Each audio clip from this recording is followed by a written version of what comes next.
성경수련회로 인해서 예배에 함께 참석하지 못했는데 제가 없을 때 꼭 중요한 걸 하시더라고요.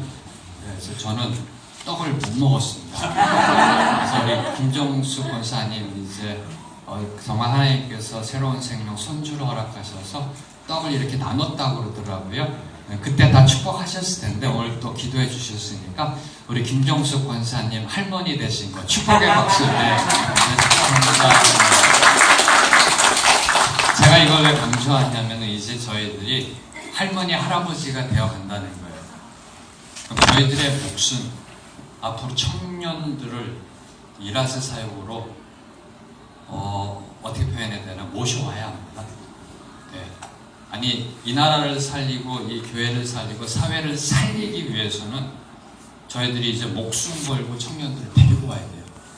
청년들이 일터의 일상에 하나님의 나라를 세우는 비전을 품어야 되고요. 왜요? 저희들이 이제 할아버지 할머니 되잖아요. 다음 세대에 놀라운 하나님의 비전을 넘겨주지 못하고 떠난다면 이 또한 큰 재앙이 되리랍니다. 바로 유럽이 망한 이유가 그거거든요. 월요일부터 토요일을 놓친. 그래서 내년에는 지금부터는 좀 여러분이 청년들 좀 권면하셔서 이라스 아카데미와 그다음에 군예배와 그다음에 이 이라스 비전에 공감할 수 있도록 좀 많이 좀 이렇게 의지적으로요.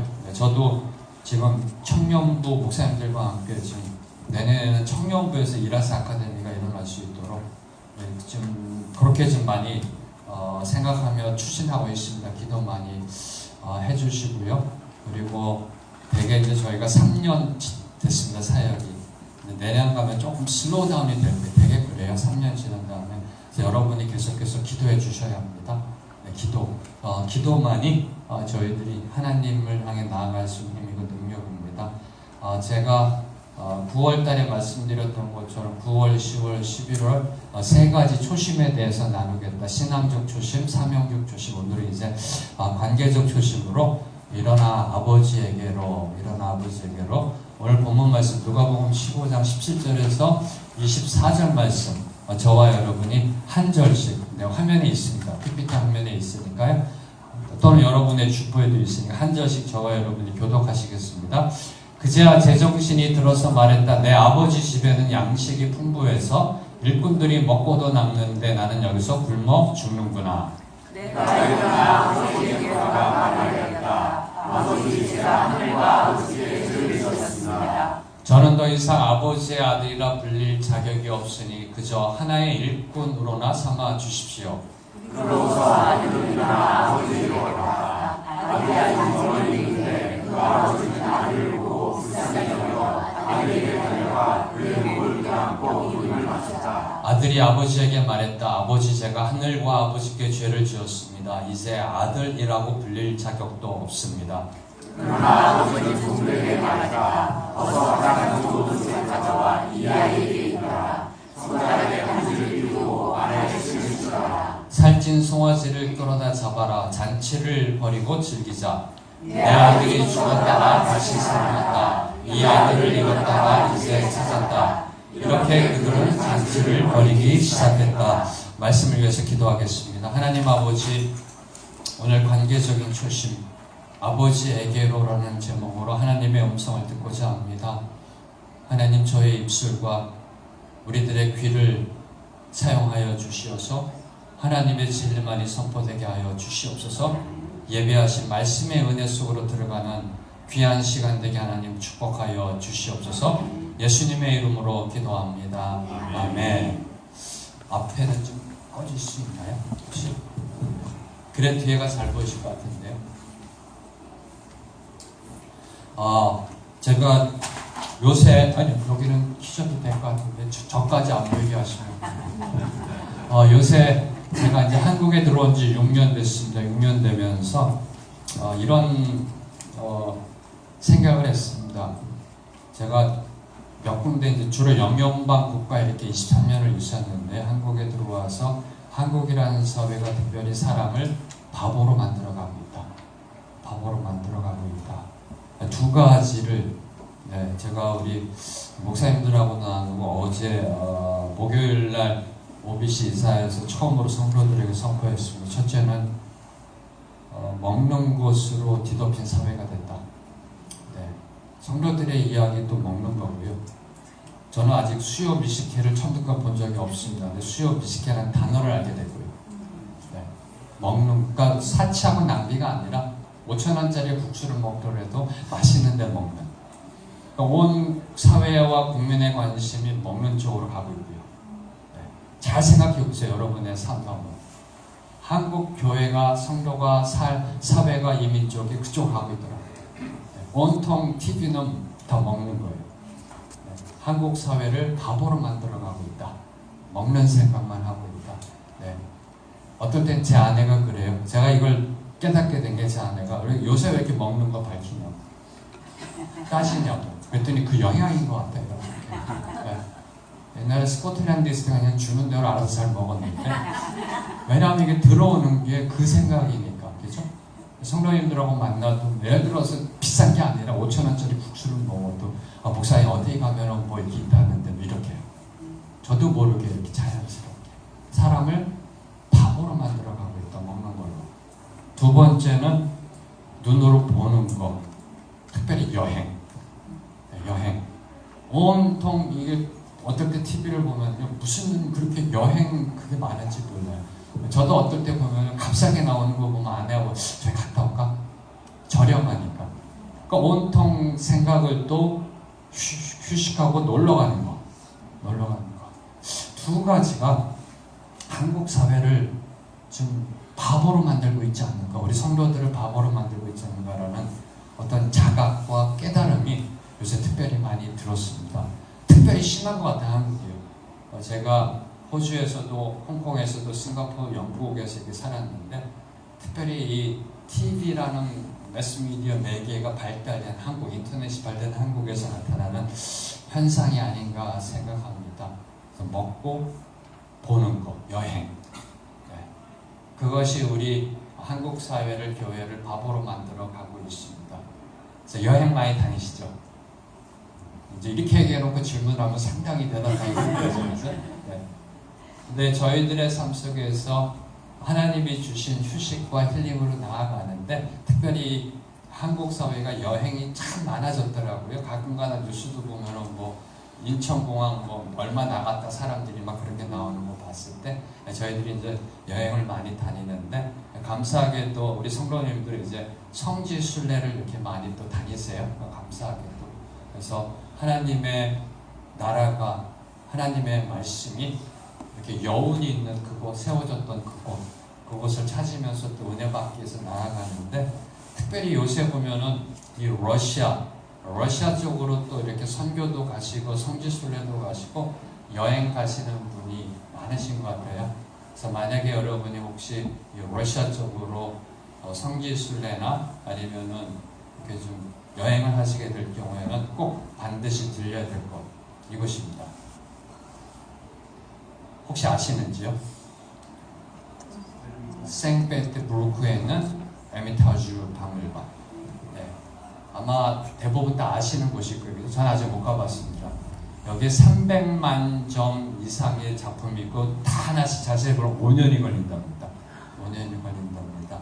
그리고 이 에미타주 이 박물관을 저희 성도들이 주목하는 이유는 그 에미타주 미술관을 가게 되면은 이 에미타주 박물관은 세계 3대 박물관 중에 하나입니다. 영국의 대형 박물관, 프랑스의 루브르, 그 다음에 러시아의 에미타주 박물관. 이 에미타주 박물관에 들어간 미술관이 있습니다. 미술관을 우리 성도들은 반드시 가셔야 돼요. 만약에 가시게 되면 발걸음이 멈춰서는 곳이 바로 이곳입니다. 바로 여러분이 에미타주 미술관을 들어가면 발걸음을 멈춰서게 되는 그림이 하나 걸려 있습니다. 바로 이 그림. 네. 이 그림 앞에 사람이 딱 쓰게 되면 대부분의 모든 분들의 시선이 어디를 향하게 되냐면은 바로 이 두 사람을 향해서 시선이 모이게 됩니다. 한 노인과 한 거지 같은 한 젊은 남자가 그 노인 품에 안겨 있는 이 그림, 여러분이 다 잘 알고 있는 렘브란트가 그린, 말년에 그린 돌아온 탕자입니다. 오늘 저와 여러분이 읽은 누가복음 15장을 배경으로 렘브란트가 그린 그림입니다. 돌아온 탕자, 둘째 아들이 그 아버지 품에 안겨있는, 그리고 이 돌아온 탕자의 삭발된 머리와 헤어진 옷, 잘 안 보이시겠습니다만 여러분이 인터넷을 보시면요, 네, 그리고 벗겨진 신발과 망가지고 헤어진 신발과 여기 보면 핏자국들이 있습니다. 네, 이런 모습을 보면서 탕자의 삶이 얼마나 처참했는지, 비참했는지를 암시하고 있습니다. 그러한 탕자를 끌어안고 있는 아버지의 모습, 이 모습을 통해서 렘브란트는 과연 무엇을 말하고 싶었던 것일까? 무엇을 말하고 싶었던 것일까? 대개 이 미술평론가들과 기독교 학자들이 네 가지의 포인트를 상당히 주목하는데요. 첫 번째 보면은 렘브란트가 포커스 맞추고 있는 게 바로 이 아버지의 얼굴이라는 겁니다. 아버지의 얼굴을 보면 눈이 짓눌려 서서요, 그 아들이 돌아오기를 고대하며 오늘 돌아올까 내일 돌아올까 눈물 속에 그 아들을 마을 어귀에서 하루 종일 서서 기다리다 눈이 짓눌려버린 눈물로 인해 밤을 지새우며 아들을 위해 기도하고, 바로 이 눈이 짓눌려버린 눈을 그림으로 하나님 아버지의 사랑, 하나님 아버지의 사랑, 잃어버린 탕자를 돌아오기를 바라시며 눈물로 밤을 지새우시는 그 하나님의 사랑을 렘브란트가 표현하고자 했다고 합니다.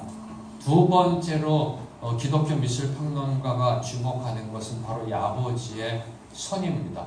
렘브란트는 한쪽은 남자의 손으로, 한쪽은 여자의 손으로, 다시 말하면 아버지의 손과 어머니의 손을 렘브란트는 다르게 그려놨습니다. 무엇을 이야기할까요? 이제는 더 이상 너를 잃어버리지 않고 내가 강한 손으로, 능력으로 지키고 보호하겠다라는 남자의 손, 아버지의 손. 그리고 왼쪽에 그러니까 오른쪽이죠. 이 엄마의 손, 어머니의 손, 여자의 손은 용서와 화해와 치유가 있는 부드러움. 그래서 하나님은 강인함으로, 강한 발로 저와 여러분을 지키고 보호하시고 인도하시고, 그러나 또 한편으로 저희들의 약한 부분, 연약한 부분을 치유하시고 회복시키고 용서하시고 화해하시는 그러한 하나님을 렘브란트는 표현하고자 했던 것입니다. 그리고 마지막으로 이 탕자의 벗겨진 신발과 헤어진 신발, 그리고 여기 핏자국들이 좀 있고요, 발바닥이 상처투성이입니다. 바로 이 모습을 통해서 죄인들의 삶의 모습은 바로 이러한 모습이다. 겉으로는 화려해 보일지 모르지만 속모습은 바로 이러한 모습이다라는 것을 렘브란트가 표현하고자 했다고 합니다. 근데 이 모습 속에 또 하나 숨겨놓은 렘브란트가 표현하고자 했던, 여러분은 잘 안 보실 거예요. 보이세요? 누군가에 서 있죠? 보이세요? 네, 바로 집에 있던 탕자, 큰아들. 네. 그래서 렘브란트의 포인트, 집에 있던 탕자, 큰아들의 모습. 여러분이 나중에 인터넷에 보시면 좀 선명하게 나옵니다. 바로 그 큰아들, 이 광경을 못마땅하게 쳐다보고 있는 큰아들의 모습, 집에 있던 탕자의 모습을 그려놓았습니다. 그래서 렘브란트가 표현하고자 했던 것은 언제든지 탕자가 하나님 아버지 품으로 돌아올 수 있다는 것, 돌아왔을 때 하나님은 그를 사랑으로 품어준다라는 누가복음 15장의 말씀으로 렘브란트는 자기 자신의 해석을 통해서 이렇게 그림으로 표현했던 겁니다. 사랑하는 성도 여러분, 그럼 왜 둘째 아들이 탕자가 됐을까요? 왜 둘째 아들이 탕자가 됐을까? 이렇게 인격적이고 자비로우시고 용서하시고 사랑이 넘쳐나는 아버지의 품을 떠나 탕자가 됐을까요? 이 부분에 대해서 오늘 말씀을 통해서 저희들이 묵상해 보려 합니다. 먼저 탕자의 떠나는 모습을 통해서 저희들이 좀 묵상해 보려고 합니다. 탕자가 떠나게 된 그 과정을 보면요, 누가복음 15장 12절과 13절에 보면 이렇게 적혀 있습니다. 함께 읽겠습니다. 시작. 그 둘째가 아버지에게 말하되 아버지여 재산 중에서 내게 돌아올 분깃을 내게 주소서 하는지라. 아버지가 그 살림을 각각 나누어 주었더니 그 며칠이 안 되어 둘째 아들이 재물을 다 모아 가지고 먼 나라에 가 거기서 호랑방탕하여 그 재산을 낭비 하더니. 탕자가 떠나는 과정을 보면요, 첫 번째 재산이 있었다는 겁니다. 재산이 있었다는 거예요. 아버지여, 재산 중에서 재산이 가리키는 것이, 상징하는 것이 무엇일까? 바로 세상이 추구하는 목적, 인생의 축복, 물질, 번역, 성공, 바로 그것이 주어져 있는 상황 속에서 탕자가 떠나는 그 출발점이 되었다라는 겁니다. 세상이 바라보는 축복이죠, 목적이죠. 그죠? 재산, 물질, 번역, 축복, 성공, 명예. 바로 이러한 것들이 주어진 상황, 재산 중에서 재산이 있다라는, 축복이 있다라는, 세상적 축복, 세상적 명예, 세상적 물질, 그것이 주어진 상황에서부터 탕자가 되어져가는 그 과정의 출발점이 되어지고 있다라는 겁니다. 어떻게 보면요, 세상적 축복이 좀 부족한 게 하나님의 축복이 아닌가 생각합니다. 특별히 물질적으로요, 물질이 넘쳐나면 도리어 우리 성도들에게 해가 되고 독이 되는 것을 저희들이 볼 수 있습니다. 조금 모자라게 물질이 있는 것이 늘 감사한 것입니다. 왜? 하나님 앞에 기도하게 되고요. 너무 모자라면 힘들어요. 너무 모자라면. 그래서 저는 성도님들 위해 기도할 때 하나님 조금만 모자라게 주옵소서. 왜? 넘쳐나면 어떻게 돼요? 재산 중에서 딴 생각하게 됩니다. 딴 생각하게 됩니다. 등 따시고 배부르면 거기서부터 문제는 발생하게 되어져 있습니다. 재산 중에서 탕자가 떠나는 첫 출발은 재산이 있었다. 세상적 축복을 누리고 있었다는 거예요. 좋은 대학 나왔다는 겁니다. 좋은 직장 갖고 있다는 겁니다. 여러분의 일터 속에서 여러분이 성공하고 있다는 겁니다. 여러분의 사업이 번성하고 있다는 겁니다. 거기서부터 조심해야 된다는 겁니다. 재산 중에서. 그리고 탕자는, 둘째 아들은 그 다음에 이렇게 얘기합니다. 내게 돌아올 분깃을 내게 주소서. 네.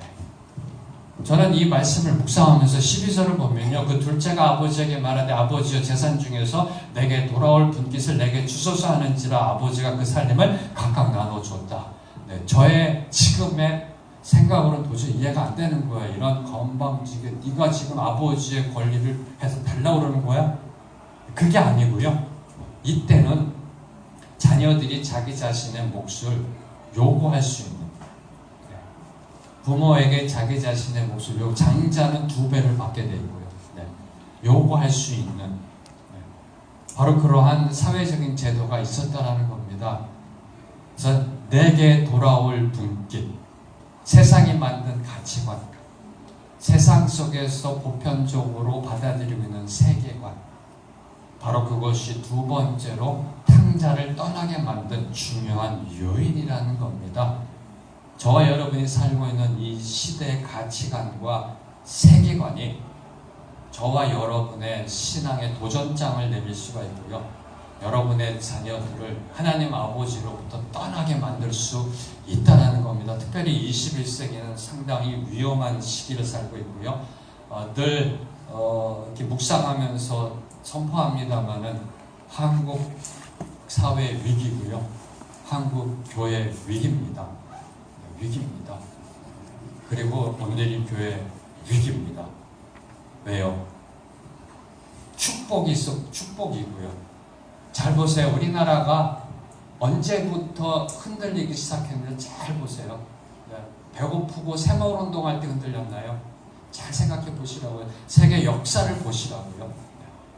언제부터 이 나라 민족이 흔들리기 시작했는지를, 언제부터 한국 교회가 하나님 앞에 무릎 꿇고 기도하지 않게 되었는지를 잘 생각해 보시라고요. 바로 이 두 가지로 요약할 수 있는 겁니다. 두 가지로 세상적 가치관과 세계관이 이미 교회로 들어왔습니다. 우리 장로님께서는 아실 겁니다만 교회의 주인이 누구이냐를 따지는 시대가 됐습니다. 이 세상적 세계관이 들어온 겁니다. 교회도. 네. 너무나 안타까운 현실입니다. 오늘의 교회도 위기고 한국 교회도 위기고 위기입니다. 위기. 왜요? 내게 돌아올 분깃을 요구하는 시대, 세상적 가치관과 세계관을 따라가는 시대, 그런 시대가 되었기 때문에, 그런 시대가 되었기 때문에 바로 이러한 시대 속에서, 이러한 상황 속에서 탕자는 아버지를 떠나게 됩니다. 저는 그런 생각을 해봤어요. 차라리 그 아버지가 가난했으면 둘째 아들 떠나지 않았을 텐데, 모르죠? 또 반항해서 또 가출했을 건지. 그것도 또 다른 각도로 봐야 되지만, 왜 하나님은 예수님 왜 이 비유를 들으셨을까? 왜 이 비유를 들으셨을까? 네. 세상의 물질, 축복, 세상의 가치관과 세계관이 하나님 아버지로부터 멀어지게 하는 그 출발점이 될 수 있다는 그러한 메시지. 특별히 저희는 일하세입니다.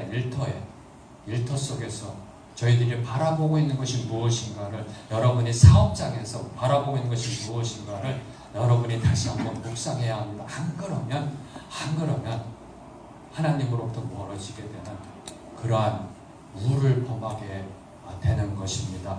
자, 그러면 왜 둘째 아들은 아버지에게 재산 분배를 요구했나요? 왜 둘째 아들은 아버지에게 재산 분배, 내게 돌아올 분깃을 주옵소서 그랬나요? 답은 간단합니다. 먼 나라로 가서 허랑방탕한 삶을 살기 위해서.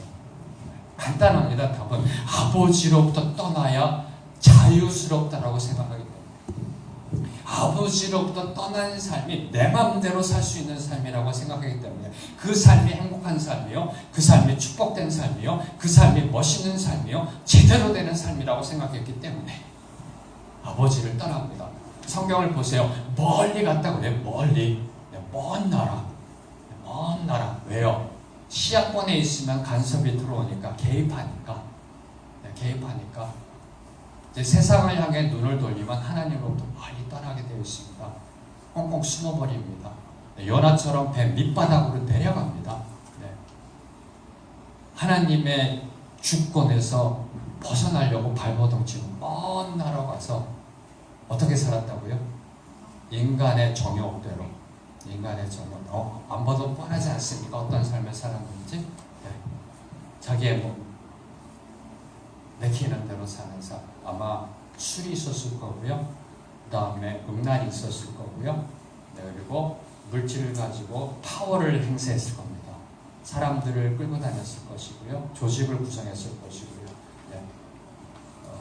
어제도 안타깝게도 이제 어제 금요일날 저희 순식방이 다 끝나서 집에 와서 뉴스를 보는데, 어떤 회장님이 상당히 돈과 권력을 가지고 직원들 또는 한 사람을 어떻게 그렇게 인간 이하로 취급할 수 있을까?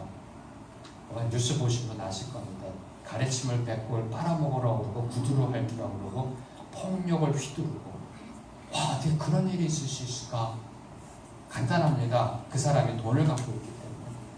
네. 아마도 그런 삶을 살지 않았을까?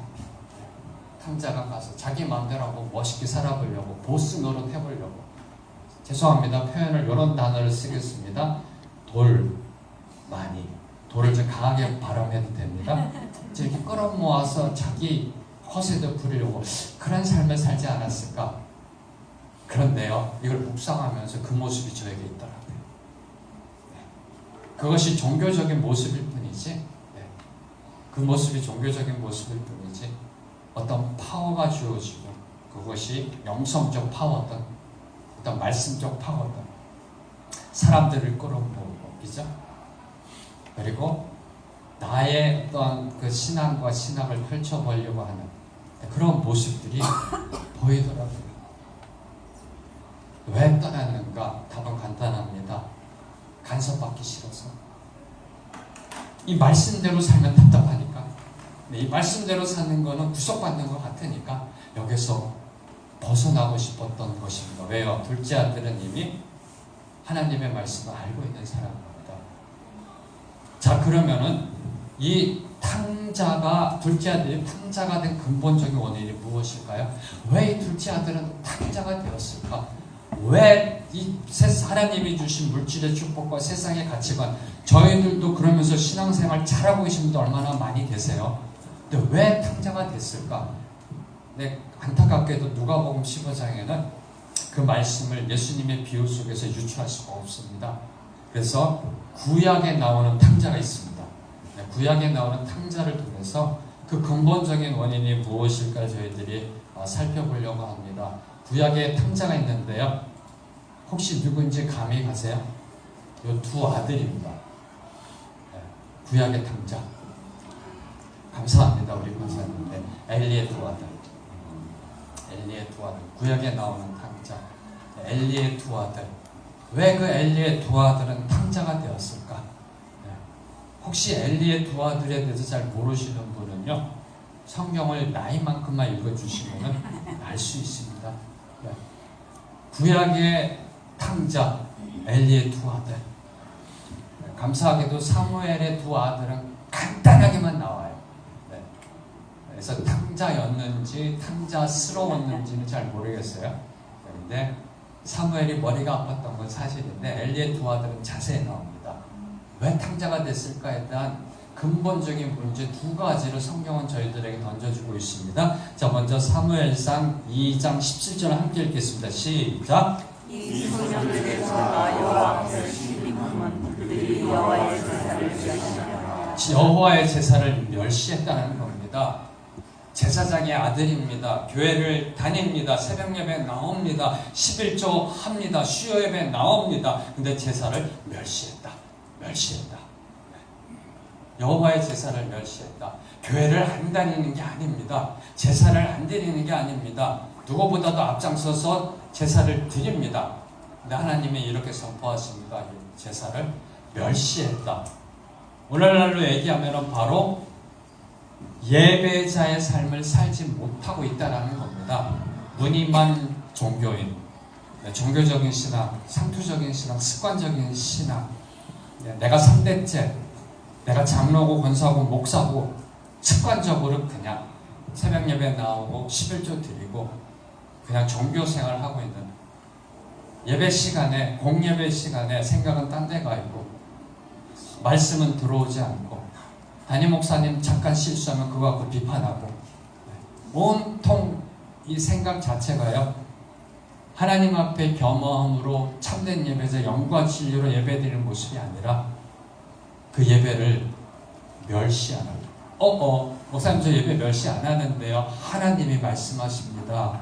참된 예배자의 삶을 살지 않으면 예배를 멸시하는 것이다. 예배를 멸시하는 것이다. 여러분이 구약을 읽어보면요, 하나님 앞에 영과 진리로 예배드리지 않으면 하나님 이렇게 말씀하십니다. 저들이 내 마당만 밟고 간다. 누가 저 성전문을 닫아놔. 근데 중요한 건 이 예배라는 거, 예배를 멸시한다는 거, 이 예배가 공예배만을 가리키는 것이 아니라는 겁니다. 우리의 삶의 예배입니다. 사랑하는 성도 여러분, 여러분의 삶 속에 혹시라도 월요일부터 만데이 투 선데이, 월요일부터 일요일까지 여러분이 주일날 공예배 드리는 그날, 월요일날 회사 나가서 또 월요일날 일상 속에서 그 모습이 동일한가 하는 겁니다. 하나님 앞에 예배 드리는, 공예배 때 드리는 모습이 수요일날 여러분이 회사에서 컴퓨터 타이핑 치고 있을 때 그 모습이랑 똑같냐는 겁니다. 바로 그것을 저와 여러분에게 던지고 있는 겁니다. 왜 탕자가 되었을까? 예배의 무시입니다. 예배의 멸시입니다. 참된 예배자로서 살아가지 못했다라는 겁니다. 두 번째는 22절 함께 읽겠습니다. 시작. 엘리야가 여기 봤더니 그의 아들들이 온 이스라엘에 행한 모든 일과 수종드는 여인들과 동침하였다. 이게 가능한 일인가요? 이게 가능한 일인가요? 어떻게 제사에서 수종드는 여인과 동침하는 그런 모습으로까지 나아갈 수 있을까? 바로 가식적인 신앙, 외식적인 신앙은 언젠간 언젠간 발을 헛디뎌서 드러나게 되어 있습니다. 실족하게 되어져 있습니다. 가식적인 신앙, 외식적인 신앙은 언젠간 그 추하고 더러운 모습이 드러나게 되어 있습니다. 저는 100% 확신합니다. 틀림없이 술을 먹었을 것이다. 틀림없이 술을 먹었을 것이다. 어제 먹듯이 오늘도 먹었는데 거기서 선을 넘어서 수정되는 연도가 드디어 동침하게 됩니다. 이런 안타까운 상황으로 뭐예요? 하나님을 두려워하지 않는 삶. 교회는 다닙니다. 기도합니다. 말씀 읽습니다. 11조 생활합니다. 주일 안수합니다. 그런데 삶 속에서 가식적이고 외식적으로 사는 삶, 바로 그러한 삶은 언젠간 실족하게 되어 있다는 거예요. 언젠간 그 추한 모습이 드러나게 된다는 겁니다. 저녁대로 사는 그 더러운 냄새가 나오게 되어져 있다는 거예요. 바로 이 두 문제가 탕자가 되게 한 근본적인 원인이 되는 것입니다. 17절에 영적 타락에서 22절에 성적 타락 이어져가는, 영적 타락은 성적 타락으로 연결되어져 있습니다. 하나님을 멀리하면 세상과 가까워지게 되어 있습니다. 바로 이것이 탕자를 만들어낸 근본적인 원인입니다. 하나님을 멀리하며 영적으로 타락하면 세상과 가까워지며 성적으로 타락하게 되어 있습니다. 이것은 만고의 진리입니다. 인류의 역사가 보여주는 진리입니다. 여러분이 기독교 역사 속에 이단을 잘 보세요. 아니, 구약에서부터 이단을 보세요. 우상, 이방신 잘 보세요. 어디하고 연결되어 있어요? 음란하고 연결되어 있어요. 음란하고 연결되어 있습니다. 지금의 이단 교주들 뚜껑 열면 다 음란이에요. 다 음란입니다. 만민교회 이재롱 목사 법정에서 구형이 내려졌더라고요. 성추행, 성폭행으로 음란으로 연결되어집니다. 영적으로 타락하면요, 성적 타락으로 나아가게 되어 있어요. 바로 이것이 구약의 탕자의 모습이었고, 바로 이 모습이 신약의 누가복음에 탕자가 재산 중에서 아버지에게 내게 돌아올 분깃을 주소서라고 말하게 되는 근본적인 원인이었다는 거예요. 교회를 나갑니다. 어렸을 때부터 부모 손에 끌려서 교회를 다녔습니다. 그러나 자기 생각을 생각하게 되는 나이에 있어서 예배를 무시하게 되고 멸시하게 되고 예배 앞에 참된 예배자의 삶을 살지 못하게 되면은 그 눈에 물질의 파워가 들어옵니다. 그리고 세상이 어떻게 살아가고 있는지 보입니다. 그러면서 기독교는 독선적이다, 배타적이다라고 선포합니다. 그리고 세상대로 살고 싶어 나아가게 되어 있다는 겁니다. 바로 이 모습이 오늘날 21세기에도 그 모습이 그대로 드러나고 있다는 겁니다. 안타까운 건 교회 내에서도, 목사님 중에서도, 장로님 중에서도, 권사님 중에서도, 우리 성령님 중에서도 바로 이 모습이 드러나고 있습니다. 자, 그러면 왜 구약의 탕자는 돌아오지 못했을까? 하나님은 이런 영적 타락, 성적 타락도 용서하실 수 있는 분이십니다. 믿으시는지요? 안 믿으세요? 네. 이러한 영적, 성적 타락도 그분 앞에 돌아와 회개하고 하나님 앞에 용서를 구하면 하나님은 용서해 주시는 분이십니다. 하나님은 딱 죄악을 거놓고 여기까지 용서, 요 밑엔 용서 못해가 아니라 그 어떠한 죄도 예수 그리스도의 보혈의 피로 용서해 주시는 분이십니다. 믿으시는지요? 근데 왜 구약의 탕자는 돌아오지 못했을까? 저는 이게 너무 안타깝더라고요. 누가복음의 탕자는 돌아왔는데 왜 구약의 이 탕자들은 돌아오지 못했을까? 바로 그 부분을 다시 그 부분에 대해서 이 사무엘상 2장 12절은 한마디로 이렇게 요약합니다. 엘리는 여호와를 알지 못하더라. 네. 교회는 다니지만 하나님을 모르는 그런 상태. 그럼 왜 이 엘리의 두 아들은 돌아오지 못했을까? 다시 누가복음에 돌아온 탕자의 말씀 비유 속에서 그 답을 찾고자 합니다. 누가복음에 보면은 이제 탕자가 돌아오는 모습이 그려져 있는데요. 17절에 보면 그제야 어떤 정신이요? 제정신이 들어서 말했다. 그럼 그 전에는 어떤 정신이었다는 거예요? 제정신이 아니었다는 거예요. 그 전에는. 그제야 제정신이 들어서 말했다. 내 아버지 집에는 양식이 풍부해서 일꾼들이 먹고도 남는데 나는 여기서 굶어 죽는구나. 굶어 죽는구나. 그제야 제정신이 들어서 말했다. 그럼 그제란 언제인가? 그제란 그때가 언제인가? 그때가 언제인가? 바로 그 앞부분의 말씀을 보면요. 14절부터 16절까지 함께 읽겠습니다. 시작. 그가 모든 성령했을 때 그 나라 주에게 심한 형편이 어려워지기 시작했다. 그래서 그는 그 나라 사람에게 유색을 얻었는데 그 사람은 그를 불평 때문에 뒤를 치우다. 그는 돼지가 먹는 수정나무 열매를 얻어 그에게 주고 싶었지만 그것마저 주는 사람이 없었다. 첫째, 모든 것을 탕진했다. 둘째, 극심한 흉년과 인생의 밑바닥을 경험합니다. 일자리를 일터를 구했습니다. 너무나 인생의 밑바닥, 돼지가 먹는 그 음식도 먹을 수 없는, 되지만도 못한 삶을 살아 바로 그러한 모든 것을 탕진했고요. 가진 것을 모두 다 잃었습니다. 그리고 극심한 흉년과 인생의 고난과 위기를 겪게 됩니다. 바로 이러한 그때서야 제정신이 들었다.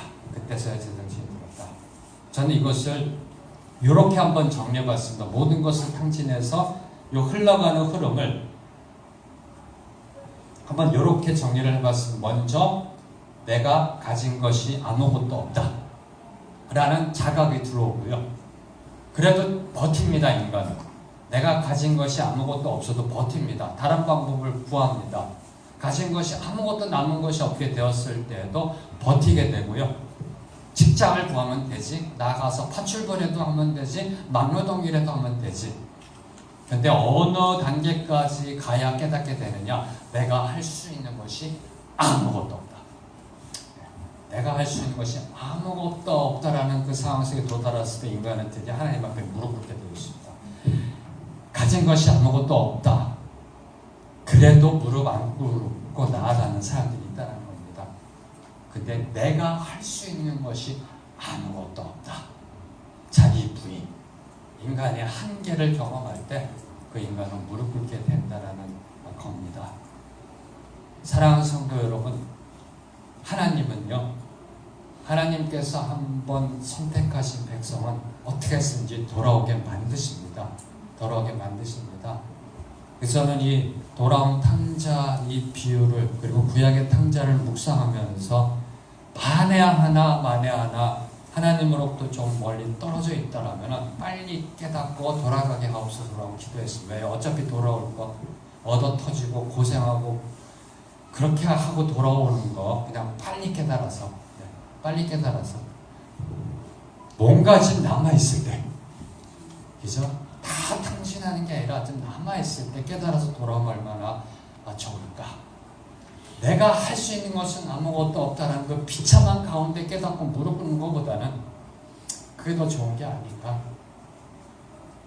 여러분의 일터 속에서, 일상 속에서 여러분의 삶의 모습이 하나님 나라의 백성다운 모습에서 벗어나아간다면 하나님께서는 반드시 치리의 막대기를 드실 겁니다. 치리의 막대기를 드실 겁니다. 징계의 회초리를 드실 겁니다.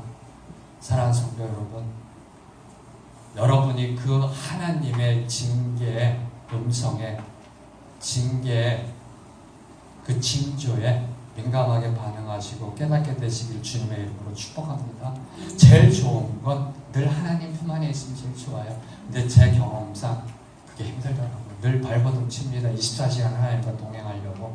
근데 까딱 잘못하면 언젠간 돌아오게 됩니다. 근데 이 누가복음에 나온 탕자는 바로 이러한 가진 것이 아무것도 없고 내가 할 수 있는 것은 아무것도 없다라는 바로 이러한 처절한 경험을 통해서 돌아오게 되었다는 겁니다. 안타깝게도 구약의 탕자는 이 경험을 못합니다. 안타깝게도. 만약에 그때 엘리 제사장이 파면을 당하고 집안이 쫄딱 망하고 차압이 들어오고 굶어 죽게 생겼고 아무도 그 둘을 받아들이지 않고 그런 상황으로 하나님 몰아가셨다면 어쩌면 엘리의 두 아들 홈리와 비나스는 하나님 앞에 돌아오지 않았을까? 하나님 살려주세요, 잘못했습니다. 그런데 안타깝게도 그들에게는 재산이 남아있었고 그들에게는 제사장 직이 남아있었기 때문에 아마도 그 아버지 엘리처럼 비둔하여져서 목이 부러져 죽지 않았을까? 죽지 않았을까? 물론 이 엘리 가정의 가문의 이 상황은 이미 그 전에 말씀 속에 예언되어 있는 말씀입니다. 너무나 안타까운, 여러분이 혹시 인생의 고난과 위기, 고난을 바라보는 시각이 여러 시각이 있습니다만 혹시나 여러분을 살리고자 하는 하나님의 징계일 수도 있다는 겁니다. 그래서 욥에 당하는 고난도 있지만 혹시 여러분의 인생 속에 어려움이 닥치고 고난과 위기가 있으면 하나님이 나로 하여금 다시 하나님을 향해 눈을 돌리라라는 그런 사인으로 보는 영적 분별력과 민감성이 있게 되길 주님의 이름으로 축복합니다. 자, 그러면 이 돌아온 탕자와 돌아오지 못한 탕자를 한번 이렇게 한번 비교해 보면요, 돌아온 탕자 둘 다 영적 타락에서 성적 타락으로 나아갔습니다. 그렇죠? 두 탕자 모두, 구약과 신약의 탕자 모두, 그리고 둘 다 여호와 하나님을 떠났습니다. 차이점이 뭔가? 첫째, 돈 떨어지고 배고픔을 통한 자기 부인의 경험이라는 거예요. 자기를 부인하게 되는, 인간의 한계를 경험하고 인간의 본질성을 부인하게 되는. 두 번째, 내가 누구인지에 대한 정체성의 확인입니다. 나에게 아버지가 있다. 그리고 회개합니다. 하나님 아버지와 내 아버지에게 죽을 죄를 졌다라고. 그리고 세 번째, 내가 돌아가야 할 곳에 대해서 분명한 자각이 생긴다. 내가 돌아가야 할 곳에 대한 분명한 자각이 생겼다.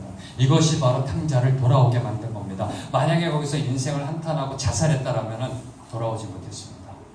근데 그 탕자가 돌아올 수 있었던 것은 내가 누구이고 회개했고 돌아갈 곳이 있었다는 겁니다. 바로 그것을 깨달았다는 겁니다. 그럼 이 탕자가 돌아가야 할 곳이 어느 곳인가요? 바로 오늘 말씀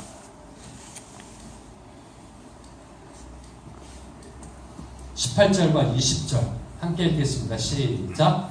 내가 저희에게 돌아가야 한다. 아버지 제가 하나님과 아버지께 죄를 지었습니다. 그러고서 아들을 일어나 아버지를 봤다. 아들이 아직 멀리 있는데 그 아버지가 나를 보고 불쌍히 여겨 아들에게 달려가 그의 몸을 감고 있는 것이다. 그 탕자가 돌아갈 곳은 아버지에게로.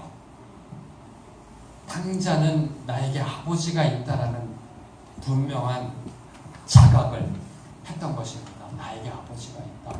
사랑하는 성도 여러분, 저와 여러분의 관계적 초심은 일어나 아버지에게로입니다. 하나님이 아닙니다. 종교적 신이신 하나님이 아니라 그 하나님이 나의 아버지 되시는, 여호와 하나님이 나의 아버지 되시는, 여호와 하나님은 우리의 신앙적 초심이고요. 엘 베델, 야곱이 바라봤던 우리의 관계적 초심은 바로 아버지, 여호와 하나님이 나의 아버지 되신다는 것. 이것이 깊이 묵상되고 느껴지고 고백되지고 경험되고 입에서 고백되었을 때 바로 그 아버지 품으로 달려갈 수 있게 되는 겁니다. 신앙의 초심인 여호와 하나님만 부르게 되면은 주춤합니다. 그분 앞에 나아갈 수가 없습니다. 근데 이분이 나의 아버지이시다. 나의 아빠 아버지 되신다라는 자각이 들고 고백이 될 때 그 아버지를 향해서 있는 모습 그대로 달려나가게 됩니다. 상처투성이의 모습, 못난 모습, 연약한 모습, 부족한 모습 그대로 아버지 앞에 달려나가서 품에 안고 울 수가 있는 겁니다. 아빠 미안해, 잘못했다라고. 그래도 아빠가 보고 싶고 그리워서 돌아왔다고. 바로 그러한 관계적 초심을 이 탕자는 깨달았던 겁니다. 나에게 아버지가 계셨다. 나에게 아버지가 계셨다. 내가 믿는 하나님이 살아계시다를 뛰어넘어 나에게 아버지가 계셨다.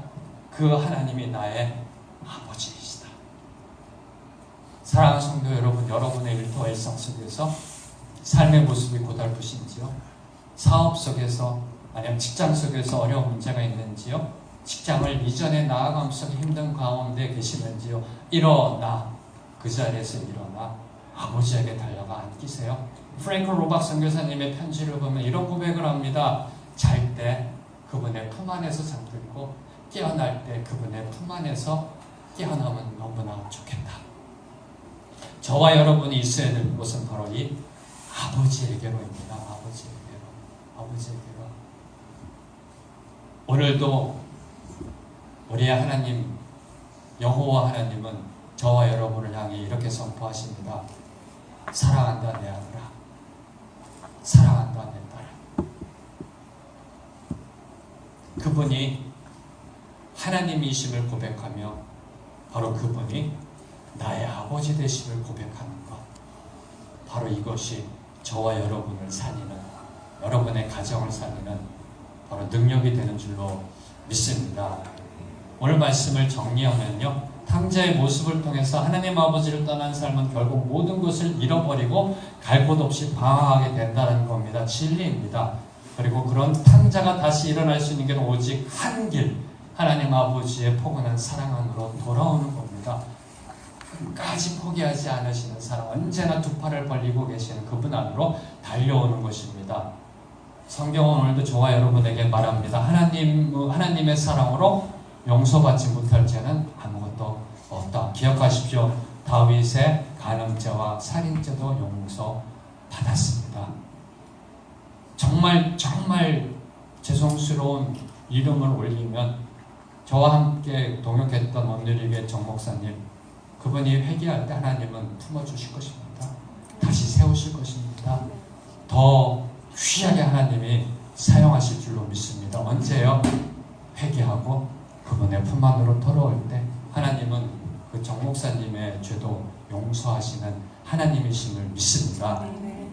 그러나 이러한 값없는 사랑을 누리기 위해서 먼저 지금 내가 어디 있는가에 대한 분명한 자각이 있어야 된다. 여러분 지금 어디 계시는지요? 재산 중에서 재산을 바라보고 계시는지요? 내게 돌아올 분깃이 무엇인지를 생각하고 계시는지요? 아니면 아버지에게 분깃을 받아 길을 떠나고 계시는지요? 아니면 떠났다가 다시 돌아오고 계시는지요? 어디 계시는지요? 여러분이 계신 곳이 지금 어디에 계신지요? 여러분 모두 지금 계신 곳이 그분의 품 안이 되기를 주님의 이름으로 축복합니다. 지금 내가 어디에 있는가를 묵상하는 질문은 저는 이렇게 한번 만들어 봤습니다. 내가 있는 곳이 얼마나 아름다운가? 이것만 답을 하면 여러분이 어디 있는지 알 수 있습니다. 내가 지금 있는 곳이 지옥인가? 지겹다 이 인생. 그런 모습인가? 아니면 하루하루가 아름답다라고 고백이 되는가? 삶의 모습은 힘들고 고달프고 지치지만 입으로 고백된 건 너무 아름답다 하나님 감사합니다. 왜요? 창세기 2장 9절에 보면 하나님이 온갖 만물을 창조하셨을 때 먼저 부여한 게 아름다움입니다. 그 다음에 먹는다라는 바로 생활의 본질을 선포하셨고요. 하나님이 온갖 나무를 창조하실 때 아름답고 먹기 좋게 창조하셨더라고요. 여러분이 있는 그곳에 얼마나 인생이 아름다운가를 보시면 여러분이 지금 어디에 있는지를 알 수가 있습니다. 특별히 지금은 가을입니다. 가을이라서 단풍도 갔다 오시고 저희도 목사님도 리트릿이 있어서 이렇게 갔다 왔는데요. 너무나 단풍이 아름답더라고요. 그래서 단풍 여행도 갔다 오시고 이렇게 아름다운 모습을 하나님이 보여주시는 자연의 아름다움을 보셨는데 좀 아름다운가 이게요? 아름다워요? 네.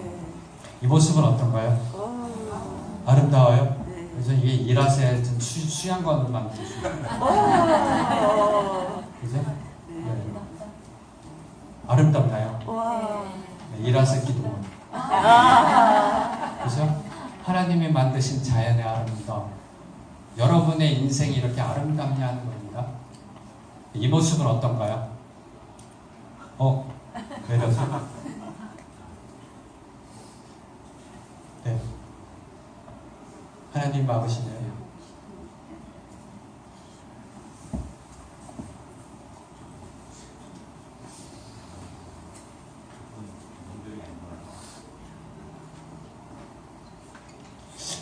저와 여러분이 세상 속에서 그 아름다움을 추구해 나감 속에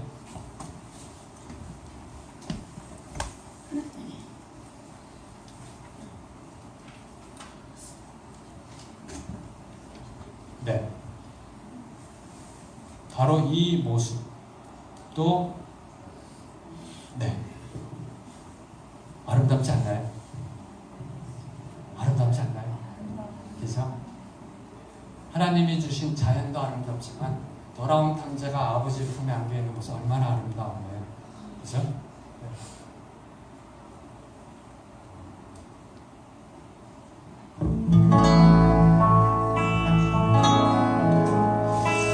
시인과 천자,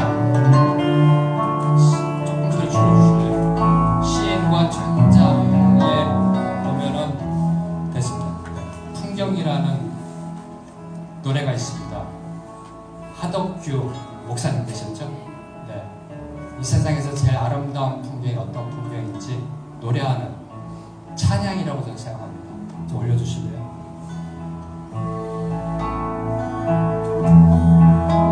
세상 풍경 중에서 제일 아름다운 풍경 모든 것들이 제자리로 돌아가는 풍경 세상 풍경 중에서 제일 아름다운 풍경 모든 것들이 제자리로 돌아오는 풍경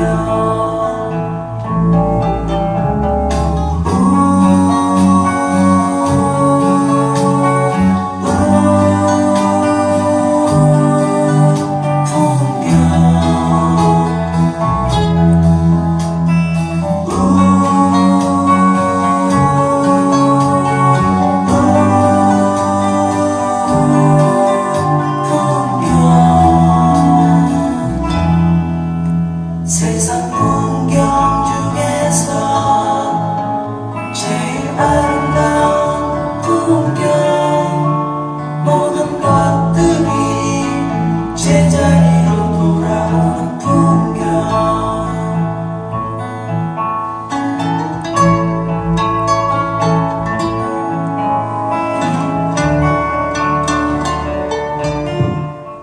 이 세상에서 제일 아름다운 풍경은 제자리로 돌아가는 풍경입니다. 탕자가 있어야 될 그곳, 자기 자리, 하나님 아버지의 품, 바로 그것이 가장 아름다운 풍경이 아닌가 생각합니다. 저와 여러분이 9월달, 10월달, 11월달 신앙적 초심, 사명적 초심, 그리고 오늘 관계적 초심에 대해서 하나님의 말씀을 들었습니다.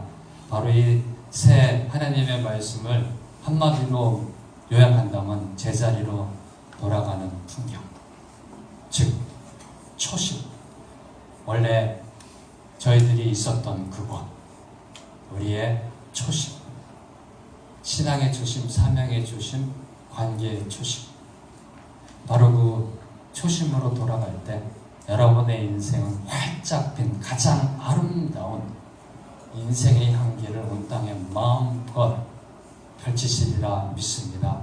사랑하는 성도 여러분, 일터에서 일상에서 늘 기억하십시오. 내가 돌아가야 할 나의 자리가 어디인가. 이 시간에 저희 눈을 감으시고요.